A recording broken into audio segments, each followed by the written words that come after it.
First of all तो मैं आप सभी को थैंक्स कहना चाहूंगी कि आज आप लोग सभी मेरे साथ में हैं और हम आयुर्वेदा को डिस्कस करने वाले हैं।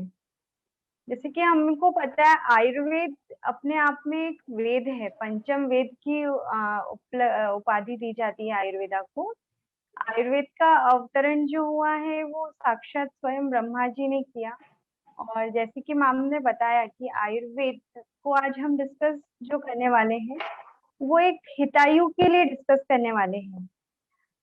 जीवन तो हर कोई जीता है, बट वो जीवन हम सुख से जी रहे हैं कि नहीं ये भी इम्पोर्टेंट है। सुख या दुख, ये जो अनुभूति है ये बताने वाला हमें स्वयं आयुर्वेद ही है कि सुख क्या है और दुख क्या है। आज हम देखते हैं हर व्यक्ति अपने आप में दुखी दिख रहा है हमें, बट सुखायु, दुखायु, हितायु, अहितायु, इनका जब उल्लेख हमने देखा तो वो हमें आयुर्वेद से मिला। तो आयुर्वेद को आज वापस से हमने देखा, बीच में आयुर्वेद के प्रति लोगों का रुझान थोड़ा कम हो गया था। लेकिन जब कोविड आया, कोविड ने हमें जो सबक दिया उसके बाद आज हम वापस से देख रहे हैं कि आयुर्वेद का इम्पोर्टेंस सभी को क्लियर हो गया है। आयुर्वेद आयु का ज्ञान है। जैसे कि हम देखते हैं, हम आयु की बात करें तो हम आयु कैलकुलेट करते हैं जिस दिन से हमारा जन्म होता है। आयुर्वेद हमारे लिए हमारे गर्भ से हमारी आयु जोड़ना शुरू कर देता है। जिस दिन हमारा जीवन जो है वो गर्भ के रूप में प्रवेश होता है, उस दिन से हमारे संस्कार, हमारी प्रकृति, ये सब बनने लगती हैं, जो कि आगे चल के हमें हितायु और सुखायु के लिए बढ़ावा देती है। लेकिन क्या हम कुछ हमारे दिनचर्या में कुछ ऐसी गलतियां कर जाते हैं जो वो हितायु का हम लाभ ना लेते हुए वो अहितायु में बदलने लगते हैं।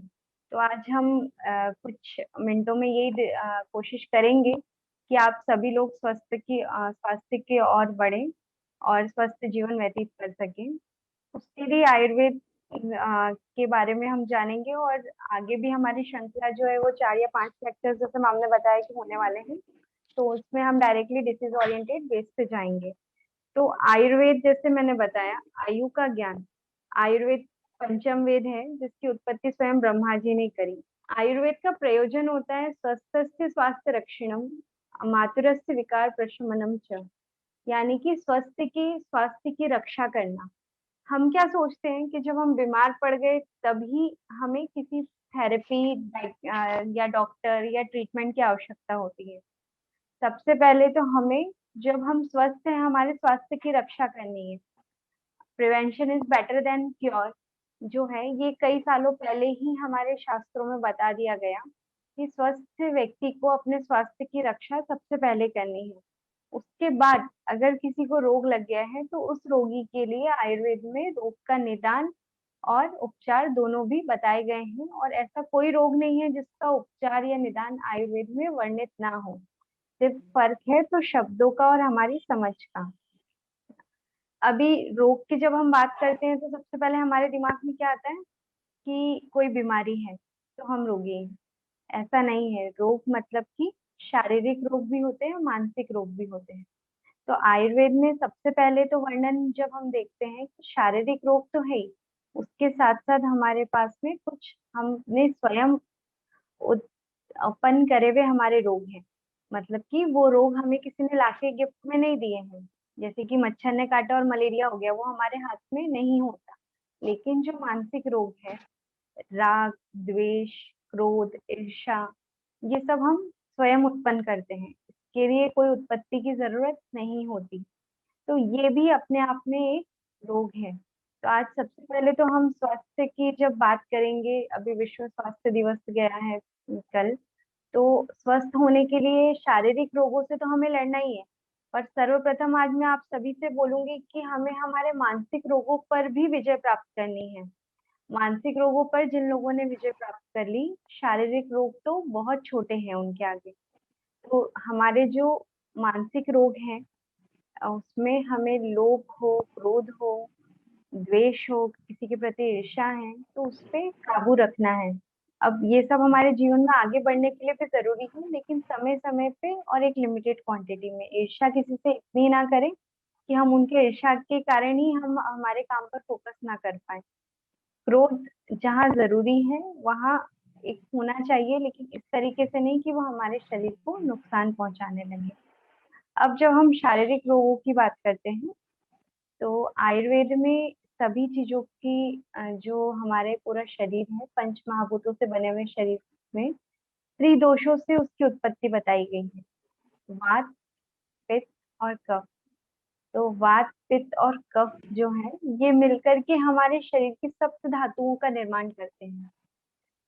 तीन दोष होते हैं, त्रिदोष, वात, पित्त, कफ। ये तीनों मिलकर के हमारे शरीर में सप्त धातुओं का निर्माण करते हैं, रस, रक्त, मांस, मेद, अस्थि, मज्जा और शुक्र। तो जब हमारे दोष और धातु साम्य अवस्था में रहते हैं, तब हम स्वस्थ होते हैं। जैसे मॉडर्न से भी आपने अगर किसी को हेल्थ की डेफिनेशन पता होगी, तो फिजिकली, मेंटली एंड सोशली जब हम वेलबींग है, तब हमें हेल्दी कहा जाता है। तो वैसे ही आयुर्वेदा में जब हमारे दोष और धातु साम्य अवस्था में है, तब हम पूर्णतः स्वस्थ हैं।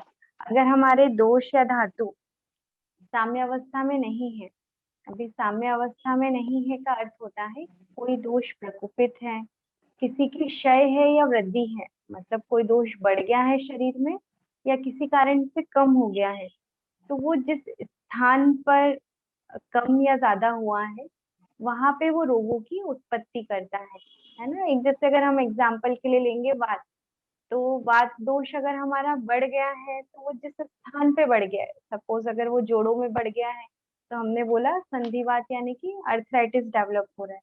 वही बात अगर पेट में बढ़ गया है, तो हमने उसको गैस्ट्राइटिस नाम दे दिया। तो आयुर्वेदा का जितना भी कंसेप्ट है, वो हमारे त्रिदोषों पर आधारित है, वात, पित्त और कफ।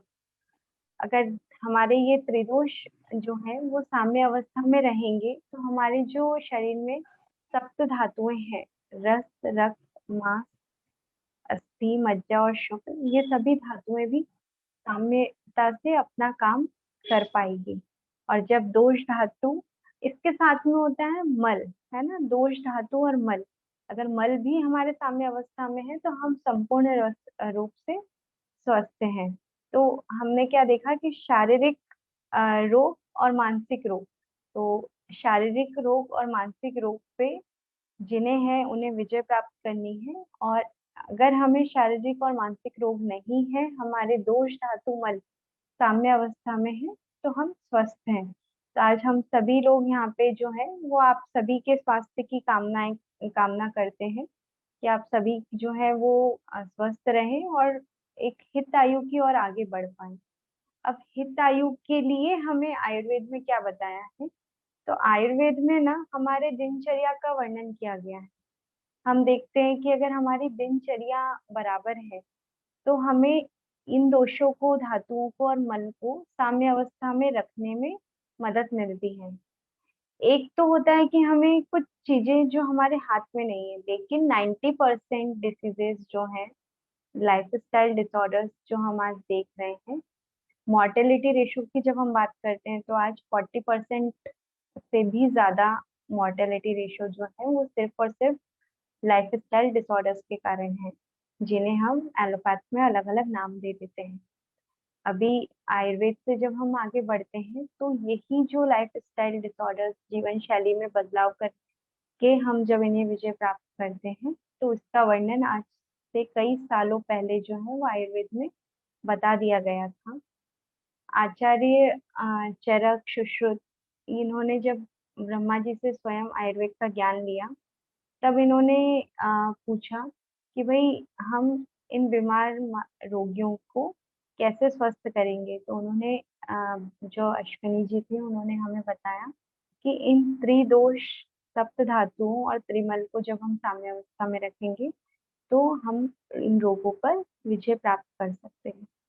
अब हमें आयुर्वेद अपनाकर या इन रोग व्याधियों से मुक्त होकर क्या लाभ होने वाला है, या इनसे क्या हमारा प्रयोजन है।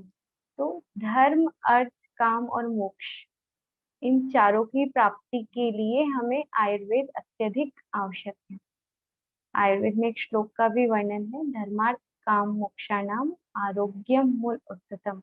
यानी कि धर्म धर्म की जब हम बात करते हैं तो चाहे वो कोई सा भी धर्म हो, तो उसके प्राप्ति के लिए या उसे फॉलो करने के लिए हमें आरोग्य सबसे ज्यादा जरूरी है। अगर हम बीमार हैं तो हम किसी भी प्रकार की ना तो साधना कर सकते हैं, ना धर्म के प्रति आस्था या पूजा रख कर पाएंगे। धर्म अर्थ, अब जब हम अर्थ के लिए, तो हमें सभी बहुत ज्यादा जो है इम्पोर्टेंस रखता है आज हमारी लाइफ में। हम देखते हैं कि अगर हमें काम पे जाना है, कुछ करना है, तो सबसे पहले हम फिजिकली फिट हैं जब भी तो हम वर्क कर पाएंगे, वर्क करेंगे तभी हम कुछ अर्न कर पाएंगे। तो धर्म अर्थ काम, काम जो है ये भी एक ब्रह्मचर्य और काम का संपूर्ण वर्णन जो है वो आयुर्वेद में परिपूर्ण रूप से बताया जाता है। तो इसके लिए भी हमें आरोग्य सबसे पहले जरूरी है। और मोक्ष जो हमारा आज जो है, एक हम बोलते हैं ना कि हम पैदा हुए, पढ़ाई करी, काम करा, पैसा कमाया, आगे हमने हमारे नेक्स्ट जनरेशन को सब कुछ दिया। हमारा उद्देश्य क्या था, भगवान ने हमें भेजा क्यों, या हमने जन्म किस लिए लिया था? तो अल्टीमेट जो उद्देश्य होता है वो है मोक्ष की प्राप्ति। तो वो मोक्ष प्राप्त करने के लिए भी इनका जो सबका मूल है, इन सबकी जो रिक्वायरमेंट है वो है आरोग्य। और ये आरोग्य ही जो है कि उसको पाने के लिए हमें आयुर्वेद का ज्ञान प्राप्त हुआ है। तो ये आयुर्वेद का जो ज्ञान है, ये अ, वर्णित तो बहुत है, लेकिन हम इसे जानते हुए भी क्या फॉलो कर पा रहे हैं, ये उतना ही इम्पोर्टेंट है। अब आयुर्वेद में हम देखते हैं बेसिक प्रिंसिपल्स। आयुर्वेद एक दिन में या एक महीने, 2 महीने, या मैं आपको सालों साल भी अगर हम पढ़ते रहे तो आयुर्वेद को जानना बहुत विस्तार का विषय है। मैं मेरी तरफ से कोशिश करूंगी कि मैं कुछ मिनटों में आपको ऐसे कुछ पॉइंट्स बता पाऊं शायद, जिससे कि हम आरोग्य की ओर आगे और ज्यादा बढ़ पाए। तो आयुर्वेद में जो है वो दिनचर्या का वर्णन किया गया है सर्वप्रथम। तो जब हम दिनचर्या की बात करते हैं, तो अभी सबसे पहले तो हम देखते हैं कि हम क्या बोलते हैं, टाइम ही नहीं है। हर एक व्यक्ति के पास एक ही जवाब होता है कि हमारे पास टाइम ही नहीं है। टाइम क्यों नहीं है? क्योंकि हमारा दिन जिस समय पे शुरू होना चाहिए वो समय पे हमारी दिनचर्या शुरू ही नहीं होती है। आप अगर समय पे दिनचर्या शुरू ही नहीं करेंगे तो फिर हमें पर्याप्त समय जीवन में अपने कामों को संपूर्ण करने के लिए बचेगा ही नहीं। तो दिनचर्या की जो स्टार्टिंग है वो है ब्रह्म मुहूर्त उत्तिष्ठते, यानी कि जो हमें सोकर उठना है वो किस टाइम पे उठना है? ब्रह्म मुहूर्त में। अब ये जो ब्रह्म मुहूर्त होता है, इसका टाइम जो रहता है ये सूर्य के अकॉर्डिंगली होता है। बट एक हम सामान्य भाषा में बात करें तो सूर्योदय तक हमें उठ जाना चाहिए। तो अगर हम ठंड में देखते हैं तो 6 बजे तक हम उठ सकते हैं। गर्मी की बात करते हैं तो 5 से 6 के बीच पहले हमें बिस्तर छोड़ देना चाहिए। अब हम अगर इसी को मॉडर्न से देखेंगे तो जो भी व्यक्ति जो है अर्ली मॉर्निंग उठ रहा है, एक्सरसाइज कर रहा है, तो उसकी बॉडी में अपने आप ही सेरोटोनिन और डोपामिन हार्मोन्स रिलीज होते हैं। जिसकी बॉडी में सेरोटोनिन हार्मोन रिलीज होंगे उनका स्टेमिना जो है वो हमेशा बूस्ट होता है। जिसकी बॉडी में डोपामिन है तो वो हमेशा एक्साइटेड मिलेगा। आपने देखा होगा कि एक व्यक्ति एक्साइटेड है जिसके चेहरे पे हंसी है। अभी अगर मैं बिल्कुल मायूस होके और धीरे धीरे कुछ कुछ बोलूंगी तो अभी आप में से कोई भी सुनने वाला नहीं है। लेकिन जीवन में एक हमारे एक्साइटमेंट होना बहुत ज्यादा जरूरी है। तो एक्साइटमेंट और हैप्पीनेस जो आती है वो किससे आती है? डोपामिन हार्मोन से। तो ये हार्मोन्स किस कब सिक्रीट होते हैं? जब हम अर्ली मॉर्निंग उठते हैं और वर्कआउट करते हैं। तो अभी हम ब्रह्म मुहूर्त में उठेंगे जब तो हम कुछ कर पाएंगे। अब हम उठिए 8-9 बज रहे हैं तो वो घड़ी देख रहे हैं कि अभी ऑफिस जाने का टाइम हो गया है। थोड़ी देर गुस्सा करा, अरे लेट हो रहा हूँ, लेट हो रहा हूँ। और वो एक दिनचर्या ही हमारी सुबह से गलत शुरू हुई। उसके बाद में अगर हम समय से उठ गए हैं, बूस्ट है, एक्साइटेड है, एनर्जी है, तो डेफिनेटली हमारा दिन अच्छा जाने वाला है। तो दिनचर्या में हमने देखा कि हमारे पास में सबसे पहले तो हमें ब्रह्म मुहूर्त में उठना है। उसके बाद में आयुर्वेद में तो हर एक चीज का वर्णन है कि दंत धावन कैसे होना चाहिए, तो अंचन कैसे होना चाहिए। अभी आज मैं बबूल की लकड़ी से दंत धावन करने का समय नहीं है आपके पास, बट हमें एक एटलीस्ट इतना तो फॉलो होना चाहिए कि दंत धावन तो हो, वो जिससे पॉसिबल हो उससे करे, बट प्रॉपरली टाइम पे दंत धावन हो जाए। के बाद में फिर आता है अंजन रसांजन और व्यायाम। तो व्यायाम की जब हम बात करते हैं तो एक्सरसाइज का इम्पोर्टेंस जो है वो बहुत ज्यादा है। सुनील सर, आप बताना चाहेंगे व्यायाम कितना करना चाहिए एक व्यक्ति को? 30 मिनट।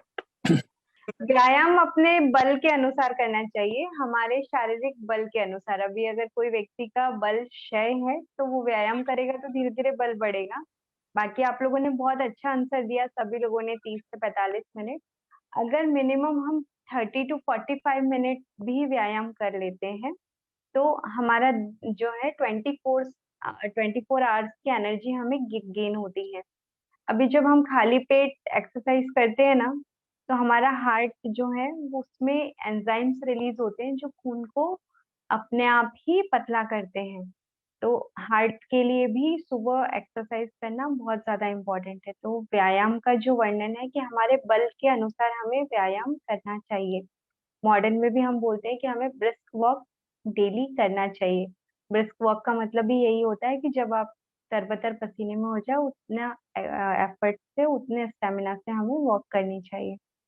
तो व्यायाम करा हमने, उसके बाद में फिर आता है इम्पोर्टेंट चीज, आहार। बीच में काफी सारी चीजें हैं, कवल है, गंडूश है, दंत आपका छत्र धारण है, दंड धावन है, इन सब चीजों को अभी हम स्किप करते हैं समय को देखते हुए।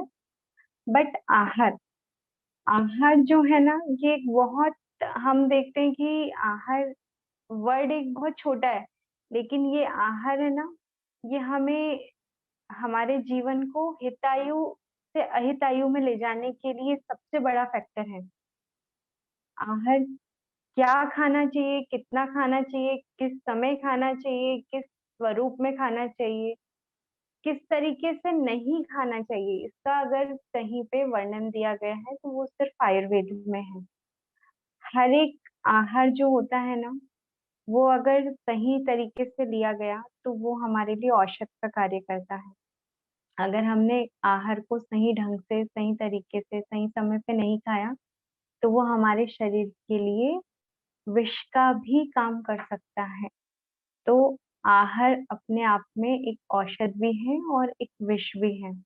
तो आपको आपके शरीर के लिए औषधि के रूप में ग्रहण करना है कि विष के रूप में ग्रहण करना है, ये निर्णय स्वयं आपका होना चाहिए। अब कई बार हम ये बोलते हैं कि आहार विष भी है, औषध भी है, तो करें क्या? अब हमें पता ही नहीं है अगर आहार क्या खाना है क्या नहीं। तो सबसे पहले तो हमें आहार जो है वो कितना खाना है। तो हमें ना, हमारे चरक ने, आचार्य चरक ने बताया है कि हमारे जो पेट होता है कुक्षी, उसके 4 भाग करने हैं। 4 भाग में जो है, एक भाग जो है वो आकाशीय खाली रखना है, और 3 भाग जो है वो वात पित्त कफ के अनुसार हमें भरना है। तो वात पित्त कफ के अनुसार जब हम देखते हैं तो त्रिभाग जो रहेगा हमारी कुक्षी का, यानी कि हमें खाना हमारी भूख से 3/4 खाना है हमेशा। यानी कि अगर हमें 4 रोटी की भूख है तो हमें 3 रोटी जितना ही आहार ग्रहण करना है। अब जब हम 4 रोटी की जगह 3 रोटी खाएंगे तो 1 रोटी की जो जगह है वो खाली रहेगी, जिसको हम आकाशीय भाग बोलते हैं। अब हमें, कई लोग बोलते हैं हमें तो भूख का कुछ रहता ही नहीं है, हम जितनी इच्छा हो हम उतना खा लेते हैं, बट ऐसा नहीं होता। हमारी भूख एक निर्धारित होती है। कई बार ये होता है कि हम किसी पर्टिकुलर पदार्थ को देख के आकर्षित होते हैं और उस आकर्षण में हम उससे ज्यादा खा लेते हैं, लेकिन एक भूख जो होती है वो एक हमारी डेली निर्धारित होती है। तो उस अनुसार हमें त्रिभाग जो है वो भोजन का ग्रहण करना है। एक भाग जो है हमारे पेट का वो खाली रहने देना है।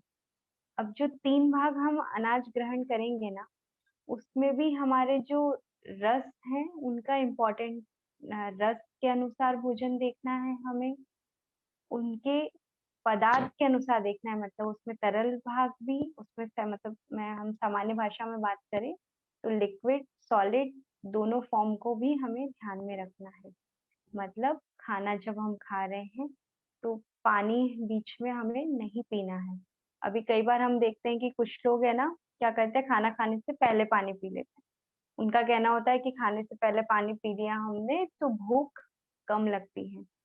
खाना डाइजेस्ट करने के लिए हमारे पेट में जठराग्नि चल रही है। अगर हमने सबसे पहले खाना खाने बैठे और हमने पानी पी लिया तो अग्नि तो हमने वहीं पे शांत कर दी। अग्नि शांत हो गई तो पाचन कैसे होगा? तो खाना खाते समय में हमें घूट दो घूट पानी अगर बीच में रिक्वायर्ड लग रहा है तो ही पीना है। खाने के ना तो पहले, तुरंत पहले, ना ही खाने के तुरंत बाद में। खाने के तुरंत बाद भी सिर्फ हमें मुंह साफ कर ले, हम कुल्ला कर ले, उतना ही पानी पीना होता है, 2-4 घूट। ना तो हम खाना खाने से पहले बहुत अधिक पानी पिए, ना खाने के बाद।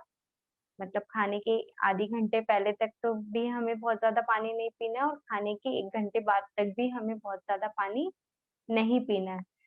आयुर्वेद के अनुसार तो ये वर्णन है ही। अगर हम इसको मॉडर्न में भी कोरिलेट करते हैं ना, तो हम देखते हैं कि अगर हमने वाटर कंटेंट बढ़ा दिया तो डाइजेशन प्रॉपर नहीं होता है, और इंटेस्टाइन में जितना न्यूट्रिशन एब्जॉर्ब होना चाहिए वो नहीं होता, क्योंकि जैसे ही हम वाटर लेवल उसमें आपका डाइट में बढ़ता है तो एब्जॉर्प्शन जो है वो उसके न्यूट्रिशन का कम होने लगता है, वो डाइल्यूट होने लगते हैं। तो कभी भी जो हमें भोजन लेना है वो, उसमें भोजन में तरल पदार्थ होने चाहिए, लेकिन हमें भोजन के पहले या भोजन के बाद में अधिक पानी का सेवन नहीं करना है। अब एक और चीज होती है कि खाना क्या खाना है। तो खाने में कभी भी आपके आहार में विरुद्ध आहार नहीं होने चाहिए। विरुद्ध आहार क्या होते हैं कि कौन सी चीज साथ में लेनी है और कौन सी चीज साथ में नहीं खानी। हम जैसे देखते हैं कि सामान्यतः दूध और नमकीन पदार्थ, दूध के साथ नमकीन पदार्थ नहीं लेने, बट मैंने कई लोगों को देखा है कि मोनाको बिस्किट दूध में डीप करके वो खा रहे हैं। तो नमकीन चीजें कभी भी हमें दूध के साथ नहीं लेनी होती है।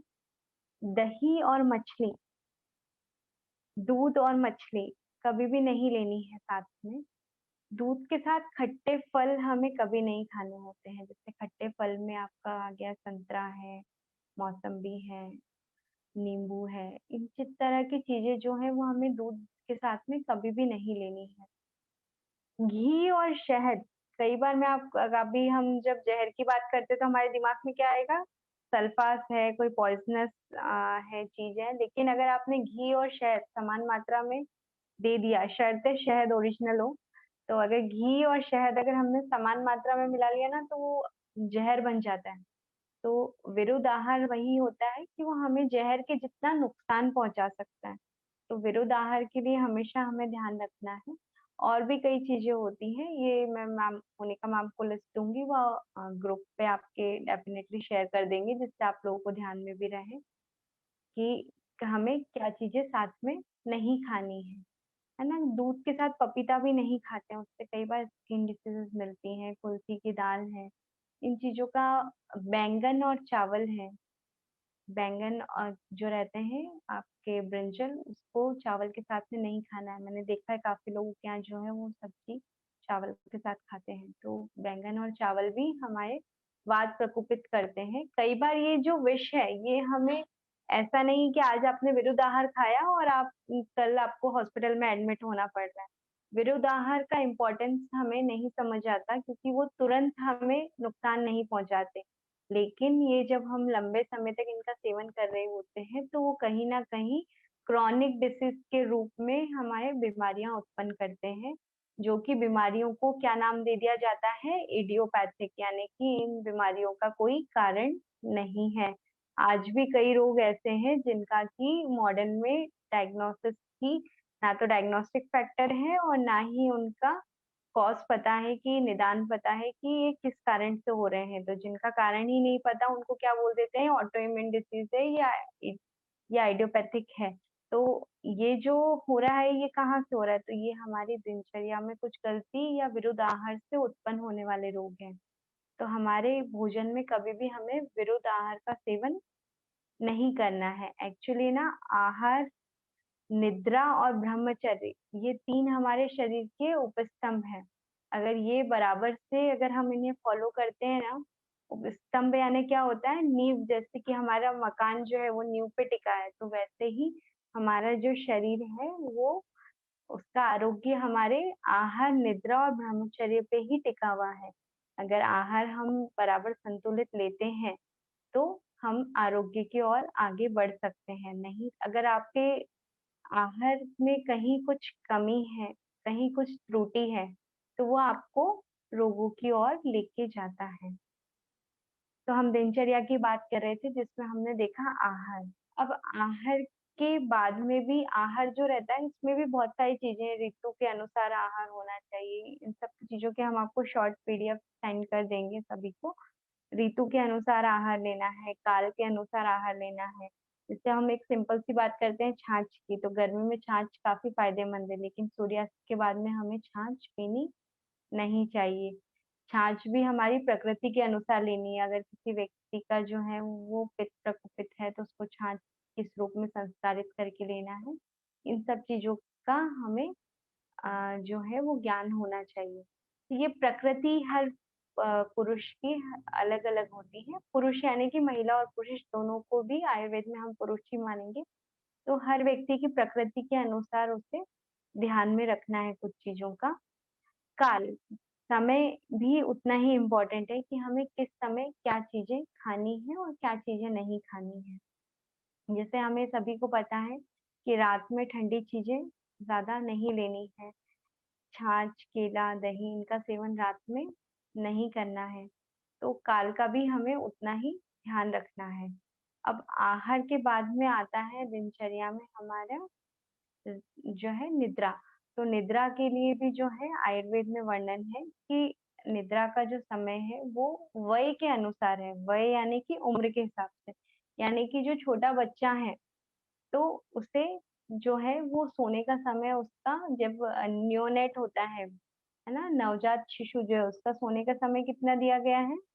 18 से 20 घंटे। पहले 15 दिन तक, 15 दिन बाद वो समय घटना चालू होता है। और हम देखते हैं कि जैसे जैसे युवा अवस्था आती है तो हमारे सोने का समय 6 से 8 घंटे रह जाता है। अब ये जो 6 से 8 घंटे ये सोने का समय कौन सा समय है? रात्रि काल। अब ये रात्रि काल जो है ना, ये हमें डिफाइन करना होगा टाइम को कि रात्रि काल ऐसा नहीं है कि हम रात को 3 बजे सो रहे हैं और सुबह 10 बजे उठ रहे हैं। तो रात्रि काल जो होता है वो समय होता है रात को 10 बजे से तो 3 बजे तक का। ये जो समय है आपका 5 घंटे, ये समय आपका कवर होना चाहिए। 2 घंटे इधर प्लस माइनस आपके शेड्यूल के अकॉर्डिंगली, जॉब के अकॉर्डिंगली आप कर सकते हो। इसके बाद में आपको जैसे बताया था कि उठना तो हमें ब्रह्म मुहूर्त में है। अब जो लास्ट वाला जो पॉइंट था हमारा ब्रह्मचर्य, तो ब्रह्मचर्य की भी परिभाषा जो है वो आयुर्वेद में दी गई है कि ब्रह्मचर्य का अर्थ जो होता है उसमें है कि हमें ब्रह्मचर्य जो पालन करना है वो वय के अनुसार और काल के अनुसार करना होता है। वय जो ऑलरेडी निर्धारित है कि आपका जो है वो 18 ईयर्स तक आप ब्रह्मचर्य का पालन करें। 18 से जो 40 वर्ष तक का जो समय है वो आपका रिप्रोडक्टिव स्टेज है। उसमें भी जो मैथुन के लिए समय दिया गया है कि पूर्णिमा है, अमावस्या है, उस काल में हमें मैथुन नहीं करना चाहिए। एक सप्ताह में 2 से 3 बार ही मैथुन करना, उससे अधिक मैथुन करने पे शुक्र धातु का क्षय होता है और हमारे शरीर में कमजोरी आती है। तो आहार, निद्रा और ब्रह्मचर्य अगर इन तीनों का बराबर पालन करा गया तो आपके जो शरीर के मूल है, त्रिस्तंभ है, ये आपको आरोग्य पे स्थापित रखेंगे। अगर ये तीनों डिस्टर्ब हुए हैं तो हम आरोग्य से जो है वो रोगों की ओर बढ़ते जाते हैं। तो जैसे आयुर्वेद में हमने देखा सुखायु, हितायु। अभी ये सुखायु, हितायु दोनों अलग अलग क्यों है? तो हितायु, जबकि आप स्वस्थ होंगे तो आप दूसरों का हित कर पाएंगे, और इस सुखायु, आप आरोग्य है तो आप खुद सुखी होंगे। अभी हमने देखा कि काफी सारे लोगों ने स्टेटमेंट दिया अभी अर्ली स्टेज एजेस में, जो हम अभी कार्डियक के केसेस देख रहे हैं, रोड ट्रैफिक एक्सीडेंट से जो डेथ देख रहे हैं यंगस्टर्स में। इन सब से एक चीज इम्पोर्टेंट है कि health is most important. Wealth is always secondary. मतलब कि हमारे लिए जो सबसे बड़ी वेल्थ है वो हमारी हेल्थ ही है। तो हमारे जो हेल्थ है उसको मेंटेन रखने के लिए, आरोग्य प्राप्ति के लिए हमें हमारी दिनचर्या और अब हमें आयुर्वेद के प्रति दोबारा मुड़ना पड़ेगा। अभी जो हम आयुर्वेद को धीरे धीरे भूलते जा रहे थे, अब ये आयुर्वेद के वापस आयुर्वेद को फॉलो करके हमें आरोग्य प्राप्त करना है। इसके लिए जो एक और चीज मैं कहना चाहूंगी कि आयुर्वेद के लिए ना हमारे एक मिसकंसेप्ट होते हैं कि आयुर्वेद जो है वो पुराना है, उसमें जो दिया गया है ज्ञान वो फॉलो करना पॉसिबल नहीं है। हम जब डिसीजेस की ओर आते हैं तो एक दिमाग में कंसेप्ट आ जाता है कि बहुत समय लगता है, बहुत लेंथी प्रोसेस है, परहेज है। ये सब चीजें ना, ये एक्सक्यूजेज हैं, ऐसा कुछ भी नहीं है। आयुर्वेद में तुरंत रिजल्ट मिलता है और ऐसी कोई बीमारी, ऐसी कोई डिसीज नहीं है जिसका आयुर्वेद में वर्णन या उपचार ना हो। तो विश्वास रख के आयुर्वेद को अगर हमने अपनाना चालू करा तो हम डेफिनेटली आरोग्य की प्राप्ति कर पाएंगे। जैसे अभी हमारी आहार विहार निद्रा इस पे जो आपने बताया, तो उसमें दिन में सोना किस प्रकार से होता है? बहुत अच्छा क्वेश्चन किया मुनका मैम आपने। दिन में सोना आयुर्वेद में वर्जित है, लेकिन जो ग्रीष्म ऋतु है उसमें आपको दिन में विश्राम करने का कहा गया है। तो लेकिन वो जो विश्राम का समय ग्रीष्म ऋतु में होता है वो भी हमारे आहार और निद्रा के बीच में एक संयोज काल को छोड़कर है, यानी कि खाना खाने और सोने में कम से कम 2 घंटे का अंतर होना चाहिए।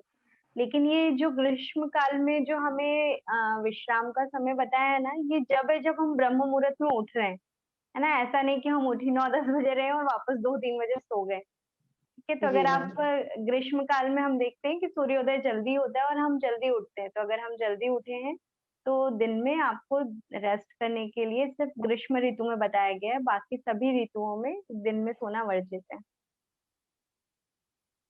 अच्छा, थैंक यू मैम। एक और क्वेश्चन मेरे मन में आ रहा था कि पानी गुनगुना पीना चाहिए, वो उसके बारे में भी बताइए ना मैम। बिल्कुल। पानी जो है, ये मैम ने बहुत ही बड़ा मतलब जो है सुंदर क्वेश्चन करा है। जब हम जल की बात करते हैं, है ना, तो जल ही जीवन है। पानी, हमारा शरीर जो है वो 60% जल से बना हुआ है। लेकिन जब जल का सेवन करना है तो जल जो होता है ना, तो वो जब हम उसे गर्म कर देते हैं, गुनगुना कर देते हैं, तो वो लघु हो जाता है। और जब वो ठंडा होता है तो वो गुरु होता है। तो सामान्यतः हमें फ्रिज का पानी नहीं पीना चाहिए, ठंडा पानी नहीं पीना चाहिए। अगर हम उसे गर्म करके पीते हैं तो वो हाँ, जो है लघु होने के कारण जो है हमारे शरीर में आम का पाचन करता है।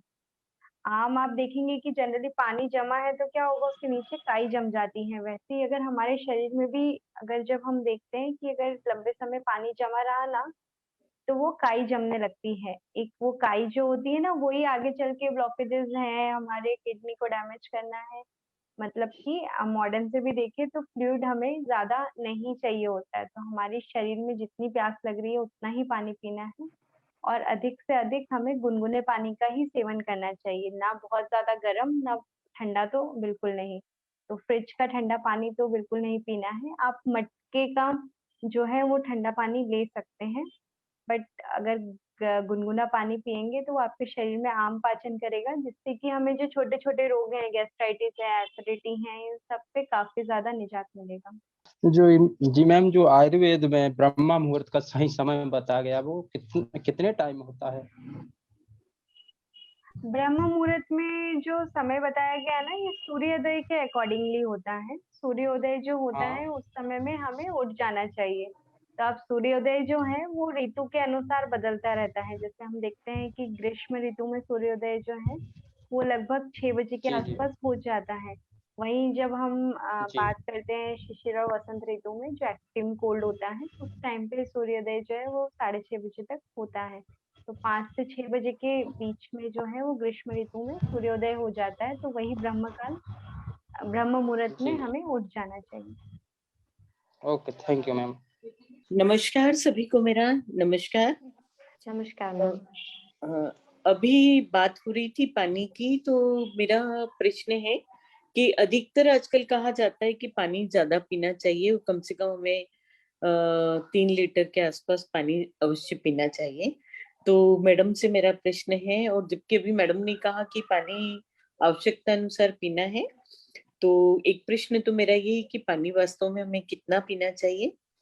और दूसरा प्रश्न है, एक बात आई थी विरुद्ध आहार की, तो विरुद्ध आहार के मैक्सिमम क्या चीजें हो सकती हैं, थोड़ा इस पर जानना चाहती हूँ कि विरुद्ध आहार में कौन कौन सी चीजें होती हैं जो नहीं लेना चाहिए एक साथ। पानी के लिए अगर स्वस्थ व्यक्ति है जिनका वजन 60 केजी तक है, तो 2 to 2.5 लीटर पानी पर डे पीना चाहिए, 2 से 2.5 लीटर। अगर किसी व्यक्ति को प्यास ज्यादा लगती है ना नेचुरली, और वो हेल्दी है, तो वो पानी एक्स्ट्रा भी पी सकते हैं। बट हम देखते हैं कि कार्डियक पेशेंट है जिनको हार्ट की कोई तकलीफ है, रीनल पेशेंट है, डायबिटिक पेशेंट है, जिनको कि ब्लड प्रेशर है, तो उन लोगों को एक्स्ट्रा पानी नहीं पीना चाहिए। कई बार हमें ये मिसकंसेप्ट होता है कि 2 3 4 लोटे सुबह उठ के पानी पी लिए तो हम स्वस्थ हो जाएंगे, तो ऐसा नहीं है। जो जिनका ब्लड प्रेशर बढ़ा हुआ है, जिनको हार्ट डिसीज है, या जिनको कोई किडनी से संबंधित कोई परेशानी है, तो उन्हें पानी उनके बताए गए चिकित्सक अनुसार ही पीना है। मेरा पूछना ये था कि मैडम ने कहा था कि विरुद्ध आहार नहीं लेना चाहिए, जैसे कहते हैं कि दही उड़द की दाल साथ में नहीं लेना है, ऐसे ही दूध के साथ भी कुछ बंधन बताते हैं आयुर्वेद में। तो मैं विरुद्ध आहार के कुछ उनसे एग्जाम्पल चाह रही थी।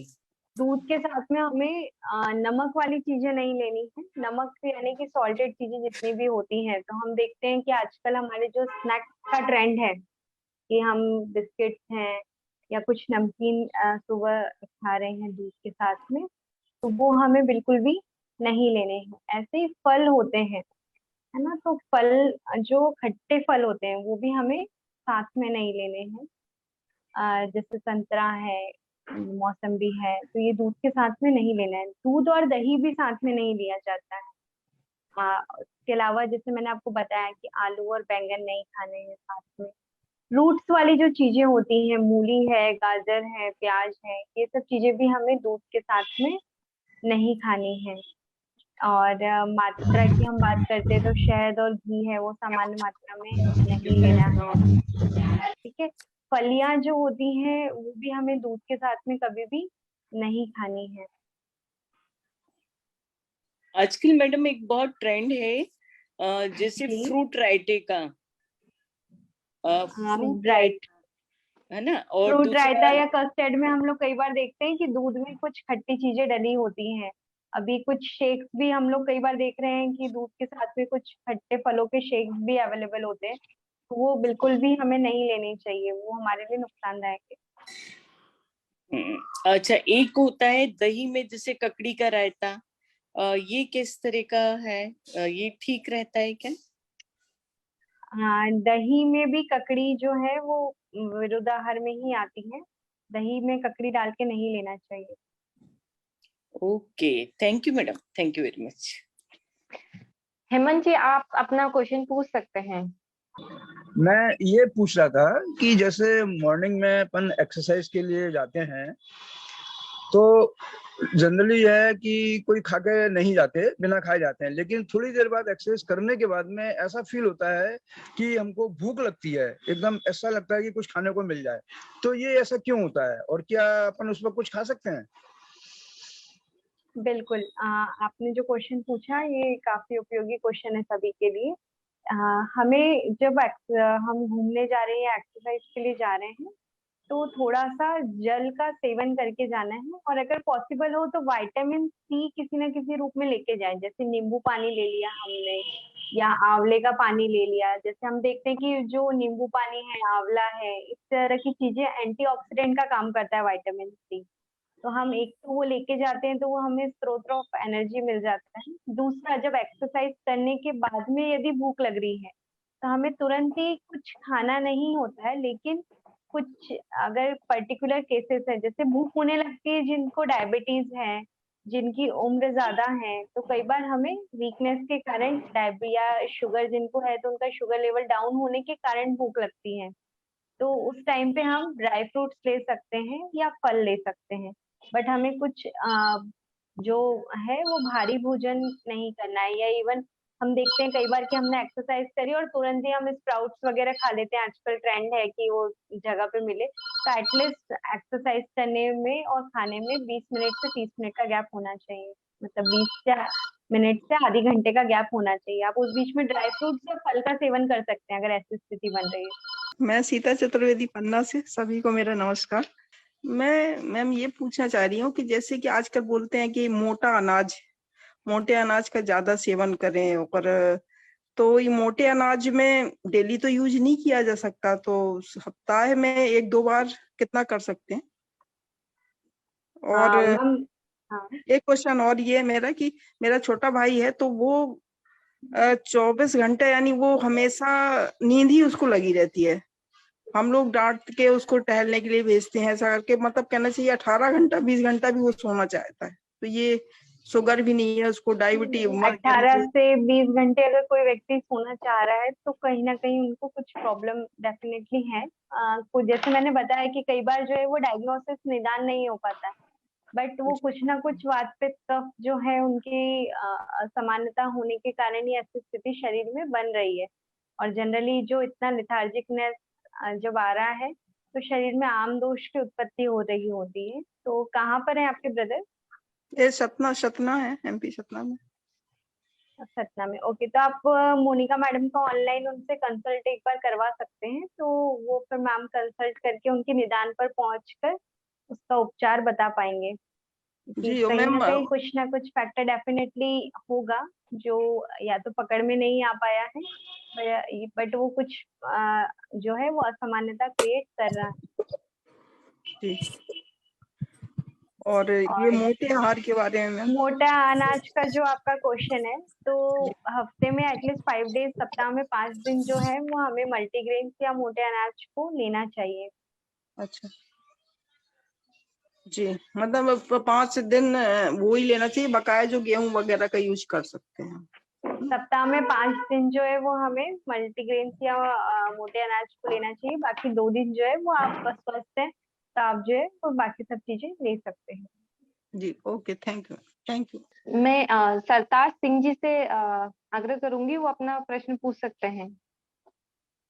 गुड़ और अजवाइन विरुद्ध में तो नहीं आते, एक साथ लिया जा सकता है, दोपहर को रात को लिया जा सकता है कि सिर्फ दोपहर के बाद नहीं लेना? अजवाइन और क्या बोला सर आपने, सॉरी? गुड़ गुड़ गुड़ और अजवाइन आप किसी जी, पर्पज से ले रहे हैं गुड़ और अजवाइन? और खाने के बाद लेता हूँ डाइजेशन के लिए, तो अजवाइन बोला था, तो अजवाइन बहुत तीखा लगता है, तो उसके साथ मैं गुड़ मिला लेता हूँ, तो गलत तो नहीं होता है आयुर्वेद के हिसाब से? नहीं, गुड़ और अजवाइन आप ले सकते हैं, डायबिटीज ना हो तो। हाँ, डायबिटीज नहीं है, और रात को भी लिया जा सकता है अजवाइन और गुड़? ले सकते हैं, रात में भी ले सकते हैं अजवाइन। और मैडम आपने जो सोने का बोला था, भागवत जी तो बोलते हैं कि दोपहर के खाने के बाद और सवेरे नाश्ते के बाद 20 से 40 मिनट के बीच में लेफ्ट साइड पे होके लेटना चाहिए, नींद लग जाए तो कोई बुराई नहीं है, तो वैसा नहीं करना चाहिए क्या? भागवत जी का मैंने सुना है। सर मैंने जैसे नहीं, बताया कि ग्रीष्म ऋतु में विश्राम कर सकते हैं, नींद सोना नहीं है। अगर रात में नींद अगर पूरी नहीं हुई है तो दिन में सोने का वर्णन भागवत जी ने कहा है, बट अगर नींद पूरी हुई है ऐसा कंपलसरी उन्होंने कहीं पे भी नहीं कहा है कि सोना चाहिए। अगर कंप्लीट नहीं हुई है तो फिर जो है एक्चुअली उन्होंने सर जो बताया। ग्रंथ है ना, इसमें टीकाओं के वर्णन कई बार हमें मिलते हैं जो हमें मिसगाइड कर जाते हैं। तो अभी जो भी अपन ने आयुर्वेद से संबंधित बातें की ये ग्रंथ अनुसार करी है, मतलब संहिता के अनुसार करी है। तो कई बार क्या होता है कि वाग्भट अष्टांग हृदय और अष्टांग संग्रह 2 ग्रंथ है वाग्भट जी के, तो उसपे जो एक्चुअल ग्रंथ है वो ग्रंथ होता है, और उसपे जो कमेंट करके बनाई गई सीरीज या टेक्स्ट बुक्स होती है, तो उसमें कई बार जो है वो कुछ मिसकंसेप्शन इस तरीके के क्रिएट हो जाते हैं। तो दिन में जैसा मैम ने आपको बताया कि नींद पूरी नहीं हुई या किसी कारण से हम जो है वो विश्राम कर सकते हैं, बट सोना तो नहीं है। नमस्ते मैडम, मेरा क्वेश्चन ये है कि डायबिटीज मधुमेह के जो मरीज हैं उन्हें कौन कौन से फल ले सकते हैं, वो खा सकते हैं?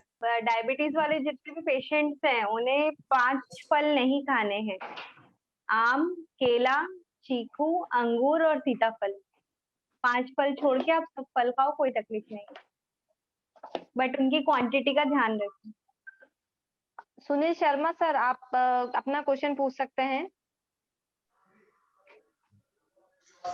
नमस्कार मैम, मेरा नाम सुनील शर्मा है और मैं अभी इस समय रांची से बात कर रहा हूँ। तो मेरा एक फर्स्ट क्वेश्चन ये था कि जैसे मैडम ने बताया है कि हमारे आयुर्वेदिक में जो 3 दोष पाए जाते हैं, वात कफ पित्त, इन्हीं से हमारी बीमारी चालू होती है। तो हमें कैसे पता चलेगा कि हमारे शरीर में कौन सा दोष बढ़ा हुआ है? और दूसरा मेरा क्वेश्चन है कि जैसे सर ने कहा था कि दिन में सोने से नहीं सोना चाहिए, तो अगर हम लोग दिन में सोते भी हैं खाना खाने के बाद दोपहर में, तो क्या हमारे बॉडी में कोई इफेक्ट पड़ता है इससे? क्या कोई परेशानी आ सकती है? तो मैडम ये 2 मेरे क्वेश्चन, इनका निदान करने की कृपा करें। बिल्कुल, दिन में सोने से कफ दोष की वृद्धि होती है, जो कि कफ दोष जिस फिर अधिष्ठान पे जाके इकट्ठा होता है तो वहां का रोग क्रिएट करता है। जैसे कि दिन में सोने से अधिकतर मोटापा बढ़ता है, पाचन वाली समस्याएं बढ़ती हैं। और जो आपका फर्स्ट क्वेश्चन था कि कौन सा दोष बढ़ा या घटा है, तो अभी तक अनफॉर्चुनेटली ऐसी कोई लेबोरेटरी नहीं है जो आपको वातपित्त कफ के पैरामीटर्स दे। बट हाँ, हमारे जो वैद्य हैं जितने भी, तो वो आपकी नाड़ी पकड़ के या आपसे बात करके आपकी प्रकृति का एनालिसिस जो है वो करके बता सकते हैं कि आपकी प्रकृति क्या है, और वो प्रकृति के साथ में आपको जो दोषों के असाम्यता होने के कारण कौन सा रोग हो रहा है। तो क्या मैडम हम खुद महसूस नहीं कर सकते कि हमारे पास मतलब वात बढ़ा है या पित्त बढ़ा है? सर, उसको पढ़ने के लिए आपको आप कर सकते हैं। उसके लिए आपको 4-5 साल थोड़ा सा अध्ययन करने की जरूरत रहेगी। अगर आप इंटरेस्टेड हैं तो आप अध्ययन स्टार्ट करें। इसमें वातपित्त कफ के गुणों के बारे में जब आप पढ़ेंगे और फिर उनकी साम्यता असाम्यता, उनकी क्षय वृद्धि के लक्षण जब आप पढ़ेंगे तो डेफिनेटली आप कर पाएंगे। तो अगर आप इंटरेस्टेड हैं तो आयुर्वेद ग्रंथों का अध्ययन करके करना शुरू करिए। Thank you madam. नमस्ते मैडम, ये दही में नमक हम खा सकते हैं या नहीं? क्योंकि हमें किसी ने बताया है कि ये विपरीत आहार कहलाता है। आयुर्वेद अनुसार दही में नमक नहीं खाना चाहिए। आपने बहुत ही सही क्वेश्चन पूछा। आयुर्वेद के अनुसार दही में ना नमक ना मिर्ची, शक्कर आप जरूर डाल सकते हैं अगर डायबिटीज नहीं है तो दही। मैम, जो पीडियाट्रिक कार्डियक प्रॉब्लम होती है, जो रिसेंटली बहुत सारे एग्जांपल भी हम देखे हैं, जो तो इसमें कोई पैथोलॉजिकल फाइंडिंग भी नहीं होती भी है तो वो नॉट सिग्निफिकेंट होती है। और यंग एज में भी जो कार्डियक बहुत सारे फेलियर हो रहे हैं, मैं कोई कार्डियक डिसीज की बात नहीं कर रहा हूँ, मैं कार्डियक अरेस्ट या कार्डियक फेलियर की बात कर रहा हूँ। तो इसमें आयुर्वेदा का क्या स्टेटमेंट है या फिर क्या कमेंट है, या इसमें कुछ स्टडी की हो आयुर्वेदा ने, या आप अपडेट हो इससे रिलेटेड कुछ? ये मैं पिछले 1-2 साल की बात कर रहा हूँ, रिसेंटली जो बहुत ज्यादा ऑब्जर्व में आ रही है वाली जी चीज। सर, आपने अभी जो was really a great question कि अभी जैसे हम देख रहे हैं कि आपको सबसे पहली बात तो मैं सर के लिए तालियां चाहूंगी कि सर को कार्डियक जो है डिसीज फेल्यूर और कार्डियक अरेस्ट में डिफरेंस पता है। कई बार हमें ऐसा होता है कि कार्डियक अरेस्ट को हम जो है वो डिसीज मान रहे हैं। जो आपने यंगस्टर्स में आजकल हम देख रहे हैं, ये डिसीज नहीं, सडन कार्डियक अरेस्ट होते हैं। तो अगर हम आयुर्वेद के द्वारा बात करते हैं ना, तो ये सबसे ज्यादा वात प्रकोपित होने के कारण जो है वो कार्डियक अरेस्ट के केसेस मिल रहे हैं। वात प्रकोपित का अगर हम वात प्रकोप का कारण मानते हैं तो वात प्रकोप में आप देखेंगे कि सबसे ज्यादा जो वात प्रकोपित हो रहा है वो हमारे तनाव के कारण और आहार दोनों के कारण हो रहा है। जितना आहार इम्पोर्टेंट है उतना ही वात प्रकोपित होने में तनाव भी इम्पोर्टेंट है। Yes ma'am. तो आयुर्वेद की जो संप्राप्ति कार्डियक अरेस्ट के लिए बन रही है वो यही है कि वात के प्रकोपित होने के कारण जो है कार्डियक अरेस्ट के केसेस जो है वो आजकल बढ़ रहे हैं। तो इसके लिए कोई एक्स्ट्रा मैनेजमेंट जरूरी नहीं है आयुर्वेदा के अकॉर्डिंग? जो भी बात के मतलब बात के मैनेजमेंट में करते हैं वही करने की जरूरत है? हमें जो है आयुर्वेदा में आप जैसे देख रहे हैं कि आपने देखा होगा कि वात प्रकोपित का मैं आपको बहुत अच्छा एग्जांपल दूंगी कि कार्डियक के अरेस्ट के जितने भी यंगस्टर्स में केसेस मिले उस समय में वो सब लोग क्या थे, गतिवान थे अधिकतर। तो गतिवान जब होते हैं हम तब क्या होता है, वात का वृद्धि होती है। हम देखते हैं कि जो लोग सो रहे हैं उनमें किस चीज की वृद्धि है, कफ की वृद्धि है। मतलब वात पित्त कफ अगर हम देखते हैं तो जब हम कुछ भी एक्टिविटी कर रहे होते हैं ना तब हमारा वात बढ़ा हुआ होता है और जितने भी यंगस्टर्स में जो केसेस मिले हैं वो वात प्रकोपित होने के कारण मिले हैं। तो हम देख रहे हैं कि जो इस शरीर में वात की वृद्धि है वो तनाव के कारण जो हो रही है, तो उसके लिए हमें स्ट्रेस मैनेजमेंट की ओर जाना है।